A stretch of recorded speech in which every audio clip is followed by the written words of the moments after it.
একজন পুরুষ যখন ক্লান্ত শরীর নিয়ে বাসায় ফেরে তখন সে প্রত্যাশা করে কেউ তাকে স্বাগত জানাক। এক গ্লাস শরবত বা এক গ্লাস পানি সে নিজেই নিয়ে খেতে পারবে, কিন্তু কেউ যদি তাকে এগিয়ে দেয়। স্বামী বাসায় আসার পর কেন জানি না নারীরা সংসারের কাজ নিয়ে অনেক ব্যস্ত হয়ে পড়ে। তারা তখন তরকারি কাটে, রান্না বসায়, বাসাটা আরেকবার ঝাড়ু দেয়, বাজারের লিস্টটা নিয়ে দেখে কি কি বাদ পড়েছে ইত্যাদি।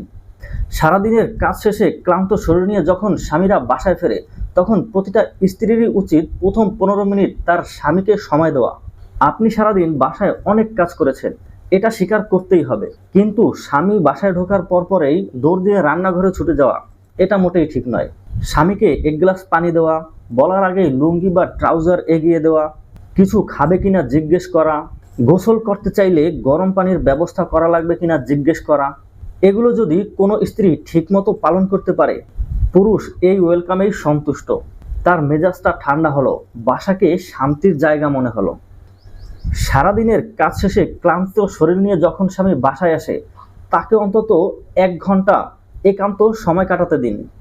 বাসার ময়লা ফেলা, বাজারের লিস্টে 2-3 আইটেম কম এসেছে, আগামীকাল বাসা ভাড়া দেওয়া লাগবে, এসব কিছু এই 1 ঘন্টায় মনে করিয়ে দেবার কোনো দরকার নাই। একজন নারী কখনোই জানে না সারাদিন তার স্বামীর উপর দিয়ে কি কি ধকল গিয়েছে, তার মুড কেমন আছে। আস্তে আস্তে স্বামী এগুলো বলবে আজ এই এই হয়েছে। একজন পুরুষকে প্রতিদিন অনেক অনিশ্চিত অবস্থার মোকাবেলা করতে হয়, দিনে অসংখ্য সিদ্ধান্ত নিতে হয়, মেজাজ নিয়ন্ত্রণ করতে হয়। বাসা থেকে বের হলেই রিক্সা বা গাড়ির অপেক্ষা, না পেলে হাঁটতে হয়, রিক্সা পেলেও ভাড়া নিয়ে কিছুটা ক্যাচাল করতে হয়, বাসে গেলে সিট পাবো কি পাবো না সেই অনিশ্চয়তা, তারপরেও ভাড়া নিয়ে হেল্পারের সঙ্গে তর্ক বিতর্ক। বাস ভর্তি যাত্রী থাকলেও একটু পর পর ব্রেক করলে চিল্লাতে হয়। অফিসে গেলেও একটার পর একটা কাজ, কোনো কাজ কাউকে বুঝিয়ে দিতে হয়, আবার কোনো কাজ নিজেকেই করতে হয়। কাজ ঠিকমতো না হলে ফেরত পাঠাতে হয়, নিজের কাজ ঠিকমতো না হলেও ঝাড়ি খেতে হয়। যারা ব্যবসায়ী তাদের তো প্রতিনিয়ত সিদ্ধান্ত নিতে হয়, ওই প্রোডাক্টের দাম বাড়তে পারে, তাই আগে থেকে কিনে রাখা ভালো। কাস্টমার বাকি চাচ্ছে, দিয়ে দিব।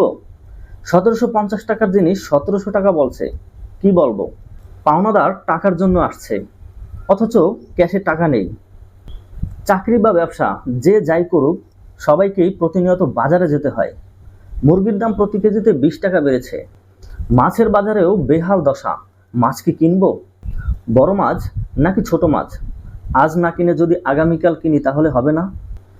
একজন পুরুষ ঘর থেকে বাইরে পা দেবার সাথে সাথে প্রতিনিয়ত তাকে সিদ্ধান্ত নিতে হয়, এইটা করব নাকি ওইটা, এখন করব নাকি পরে।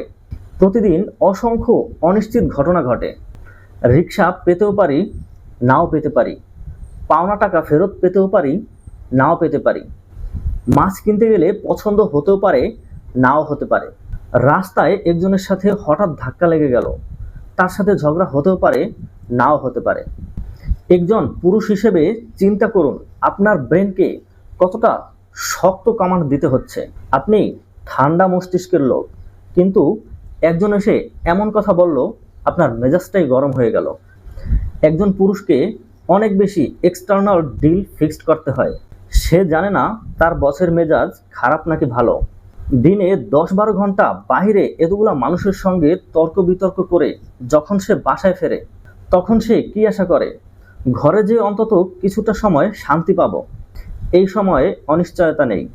বেশিরভাগ নারী এই সময়ে স্বামীকে বুঝতে ভুল করে। স্বামী স্ত্রীর সম্পর্ক আমি কখনোই প্রতিযোগিতামূলক সম্পর্ক মনে করি না।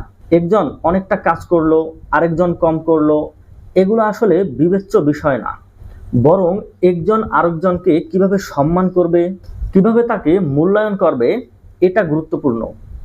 একজন গৃহিণী স্ত্রীকে যেমন মূল্য দিতে হবে, তার কাজকে সম্মান করতে হবে, ঠিক তেমনি একজন স্ত্রীও তার স্বামীকে মূল্যায়ন করতে হবে।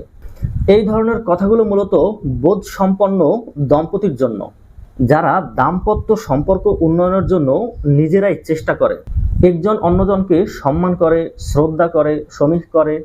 যেই দাম্পত্য সম্পর্ক কেবল হিসাব নিকাশ করে চলে না, আমি এটা করি তুমি ওটা করো, বরং দয়া, ক্ষমা, ত্যাগ ব্যাপারগুলোর চর্চা করে, সেই সম্পর্কের জন্য।